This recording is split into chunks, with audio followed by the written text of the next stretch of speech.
ওরে বাপ, আজকের বাজারে এত মিস্ত্রি, কেশবপুর থানায় এত মিস্ত্রি, আমার এই গাড়ি কেউ স্টার্ট দিতে পারলে না। এ কি চালানি যায়, এদিকে আবার মুখ চাপে গেছে দাঁড়া, আবার কলে কি এই আড় কাটা গলিতে নিয়ে আসি থুতি, তুই একটু মুতিয়ে আসি।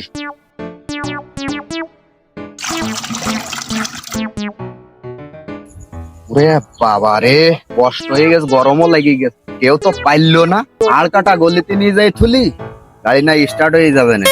শুয়ে দেই, আমি এই পাশে এসে বসিয়ে দিই, ঠিক আছে।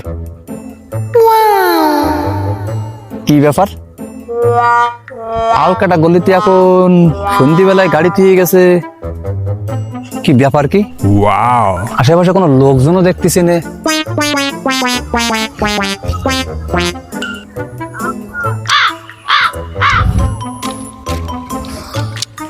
গাড়ি তো দেখে মনে হচ্ছে একদম কিছুদিন কিনেছে।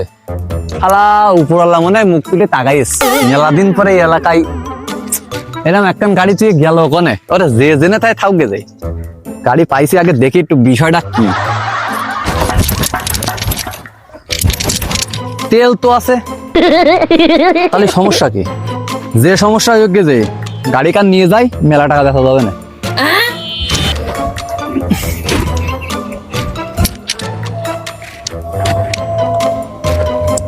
এখানতে তো নেগেটিভ পজিটিভ এক করে দিলি হবে না বলিল উস্তাদ, তাহলে এইটা এখানতে জুড়িয়ে দিই, দিয়ে দেখি কি হয়।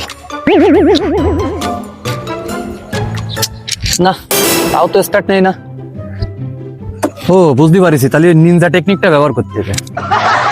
উস্তাদ বলিল সবসময় এই জিনিসটা ব্যবহার করবা না, দেখি নিনজা টেকনিকটা যদি ব্যবহার করে অবশ্যই তো আর কথা। এই তো হয়ে গেছে।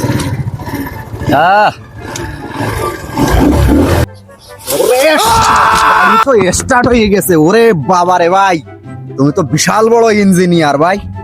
এই গাড়ি কেশবপুর থানা দিয়ে পাইজিয়ে দিয়ে কেশবপুর দিয়ে কোনো মিস্ত্রি ঠিক করতে পারেনি ভাই। তুমি এই স্টার্ট দিয়ে দিছো ভাই, আমি খুব বিপদে ছিলাম ভাই। তুমি তো বিশাল বড় ইঞ্জিনিয়ার ভাই। ভাই আর একবার কাউ কি কইলে আমি বুঝতে পারি। তুমি বিশাল বড় ইঞ্জিনিয়ার ভাই, তুমি এই গাড়ি কেউ ঠিক করতে পারেনি। তা কইলো কি ওই আর কাটা গলিতে নিয়ে যাই থুলি, ও গাড়ি স্টার্ট হয়ে যাবে না। তা আসলে সত্যি কথা, আর কাটা গলিতে থুলি যে গাড়ি স্টার্ট হয়ে গেছে। যাক, তুমি আমার বাঁচাইছো ভাই। ও ভাই, তোমারে অসংখ্য ধন্যবাদ ভাই গাড়িটা স্টার্ট দিয়ে দেওয়ার জন্য। তাহলে থাকো ভাই, আমি চলে গেলাম, পরে আর একদিন দেখা হবে না।